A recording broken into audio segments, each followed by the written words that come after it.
Hello everyone. So here is the continuation of the chapter when people rebel.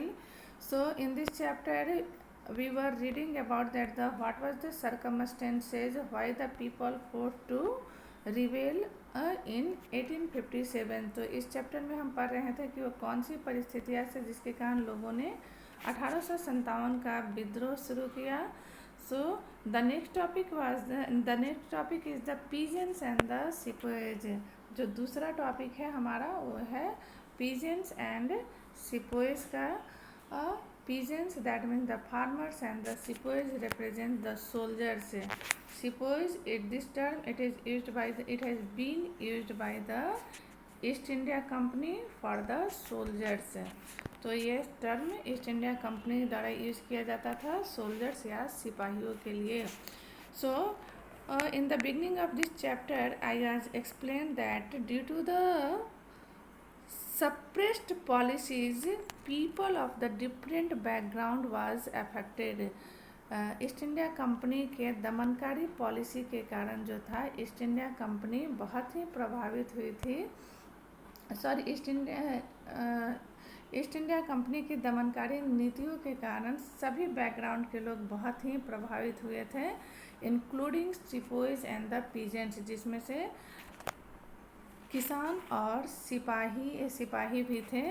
So we read about that the many policies that was introduced by the East India Company for the peasants, like the permanent settlement, niche cultivation और the Mahalwari system. तो हम लोगों ने पहले भी पढ़ा है कि बहुत सारी रेवेन्यू की नए सिस्टम पॉलिसीज़ लेकर आए थे, जिनमें से परमानेंट सेटलमेंट है, महलवारी सेटलमेंट है, मुनरो सेटलमेंट है.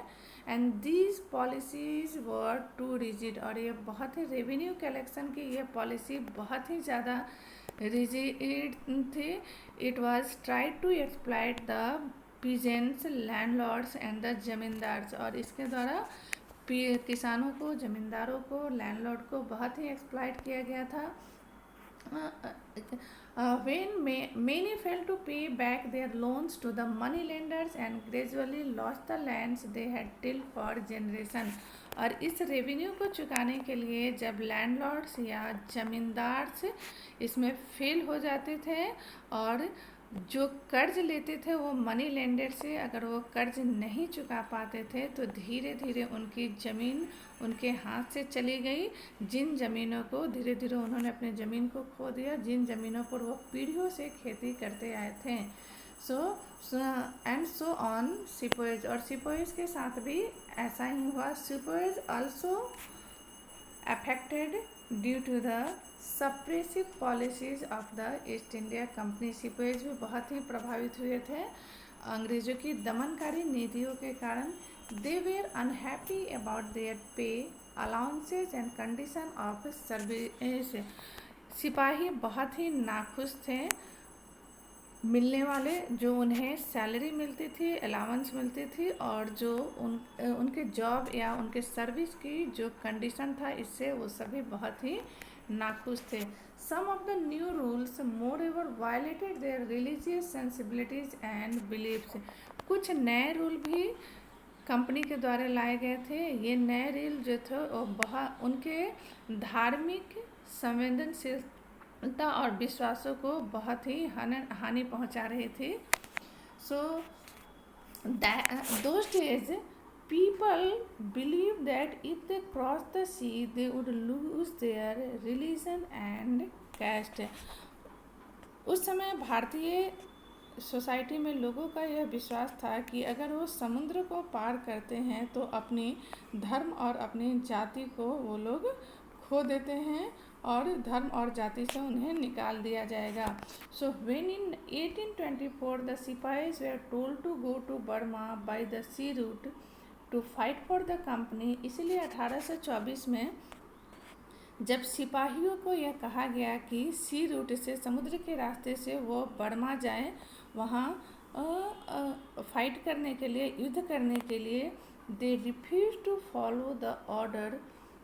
उन्होंने इस ऑर्डर को, इस आज्ञा को मानने से अस्वीकार कर दिया. वो इस आज्ञा को, कंपनी की इस आज्ञा को उन्होंने नहीं माना। They agree to go by the land, वो लोग जमीन के रास्ते से जाने के लिए तो तैयार थे, बट लेकिन समुद्र के रास्ते से जाने को तैयार नहीं थे। As they believe their religion and caste would lose, क्योंकि उन्हें ऐसा विश्वास था कि समुद्र के रास्ते से जाने से उनके धर्म और कास्ट को हानि पहुंचेगी। So they were severely punished, and since the issue did not die down in 1856, the company passed a new law. So उन लोगों को बहुत ही बुरी तरह से पनिश किया गया और 1856 में उन्हें सज़ा दी गई।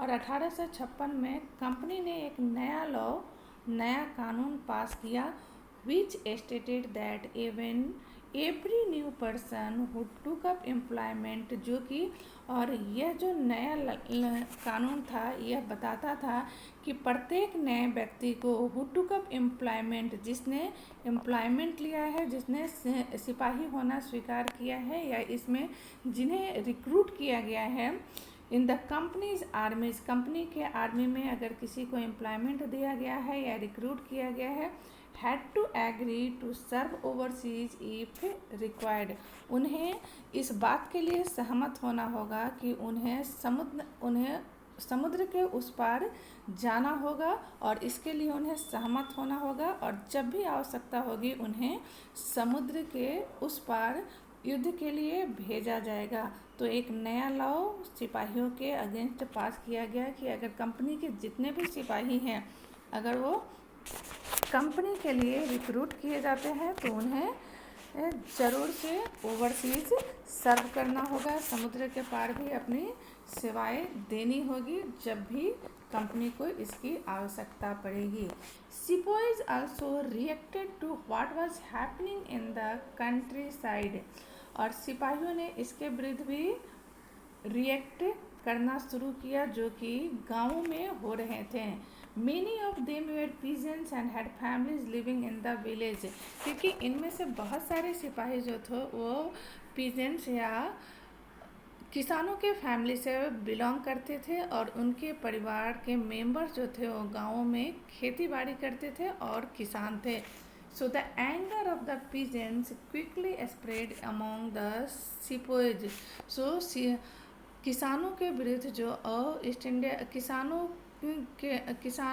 के पास जो ईस्ट इंडिया कंपनी के विरुद्ध जो एंगर था, जो क्रोध था, वह धीरे धीरे सिपाहियों में फैलने लगा, जिसका मेन रीज़न था कि ज़्यादातर सिपाही जो थे वो गाँव से बिलोंग करते थे और उनके family member peasants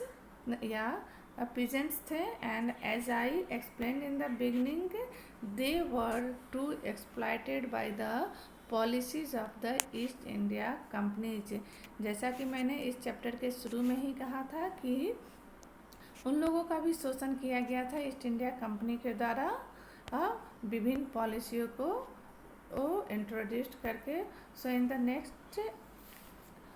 the next topic I will explain about that the responses to reforms. Thanks for watching my videos.